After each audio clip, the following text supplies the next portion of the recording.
జీడిపప్పులు కూడా వేసుకుంటున్నాను. ఫ్లవర్ సీడ్స్ ఇవి కూడా కొంచెం వేసుకుంటున్నాను.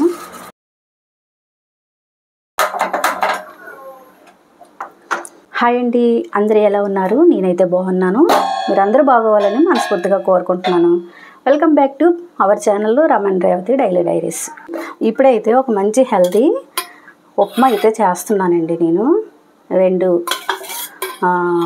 డొక్కులు అయితే ఇదిగో దీంతో 2 డొక్కులు నూనె తీసుకున్నాను. నేను కొద్దిగా పల్లీలు వేసుకుంటున్నానండి. నేను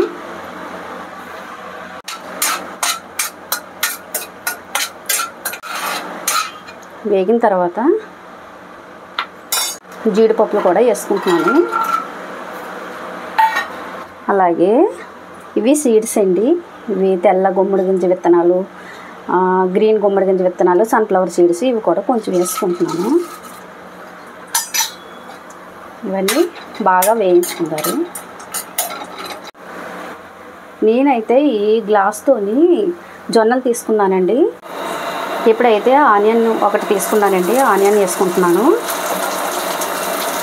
అలాగే పచ్చిమిర్చి కూడా వేసుకుంటున్నాను. కొద్దిగా కరివేపాకు కొద్దిగా, అలాగే క్యారెట్ ఒకటి తీసుకున్నాను నేను. టమాటా కూడా ఒకటి తీసి వేసుకుంటున్నానండి. ఇవన్నీ బాగా కలుపుకోవాలి. కొంచెం వేగేంత వరకు మనం ఇలా వేయించుకుంటారు. నేను రాళ్ళు కూడా వేసుకుంటున్నానండి. కొద్దిగా కొంచెం రాళ్ళు వేసుకుంటున్నాను.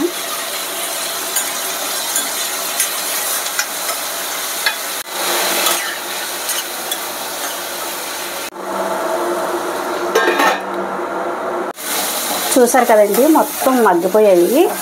ఇప్పుడైతే వాటర్ వేసుకుంటారు మనం. నేనైతే ఈ గ్లాస్తోను జొన్నలు ఒక గ్లాస్ తీసుకున్నాను. ఒక గ్లాస్కి 2 గ్లాసులు వేసుకుంటే సరిపోద్ది. నేనైతే 3 గ్లాసులు వేసుకుంటున్నాను. ఎందుకంటే నాకు లూజ్గా ఉంటే నాకు చాలా ఇష్టం. హాట్ వాటర్ అయితే తీసుకుంటున్నానండి. నేను లూజ్గా ఉంటే తిన్నందుకు బాగుంటుంది. అలాగే కొంతమందికి గట్టిగా ఇష్టం, కొంతమందికి లూజ్గా ఇష్టం. నాకైతే కొంచెం లూజ్గా ఉంటే ఇష్టం.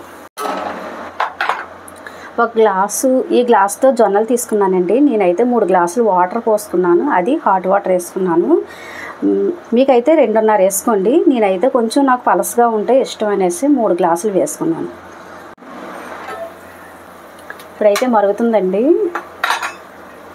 నేనైతే జొన్న రవ్వ వేసేసుకుంటున్నాను. ఇది జొన్న రవ్వ అయితే నేను ముందుగానే కడిగేసుకొని ఎండలో ఆరబోసుకున్నానండి. బాగా ఎండిపోయిన తర్వాత తీసుకొచ్చి ఒక డబ్బాకి ఎత్తి పక్కన పెట్టుకున్నాను. ఇలాగ మనకి జావ కావాలన్నా ఇలా జొన్న జావ చేసుకోవచ్చు, జొన్న ఉప్మా చేసుకోవచ్చు, జొన్న అన్నం కూడా చేసుకోవచ్చు. నేనైతే ఇవి మళ్ళీ మిక్సీలోను కొంచెం రవ్వలా చేసుకొని ఇలాగా ఉప్మా చేసుకుంటున్నానండి. చాలా హెల్తీ ఇది.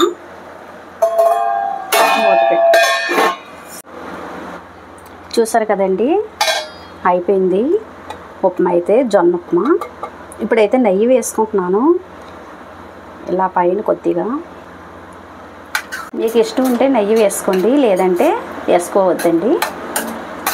ఇప్పుడైతే చూసారు కదా అయిపోయింది. ఇలాగా పలసగా ఉంటే బాగుంటుంది. వేడివేడిగానే తినాలి. ఈ ఉప్మా చల్లగా అయిపోతే, ఏదైనా చల్లగా అయిపోతే తినలేమండి. వేడిగా ఉన్నప్పుడే తినాలి. ఇప్పుడైతే చూసారు కదా, ఎవరైతే డైట్ చేస్తున్నారో, ఎవరైతే వెయిట్ లెస్ తగ్గాలనుకుంటున్నారో ఇదైతే చాలా ఉపయోగపడుతుందండి హెల్దీ ఉప్మా. ఇంకా దీన్ని రాగులతో కూడా చేసుకోవచ్చు. ఓకేనండి. ఇంకా మన ఛానల్ ఎవరైతే సబ్స్క్రైబ్ చేసుకోలేదో సబ్స్క్రైబ్ చేసుకోండి, లైక్ చేయండి, షేర్ చేయండి. ఇంకా మంచి మంచి వీడియోస్ అన్నీ పెడతామండి. చూస్తూ ఉండండి. బాయ్ అండి.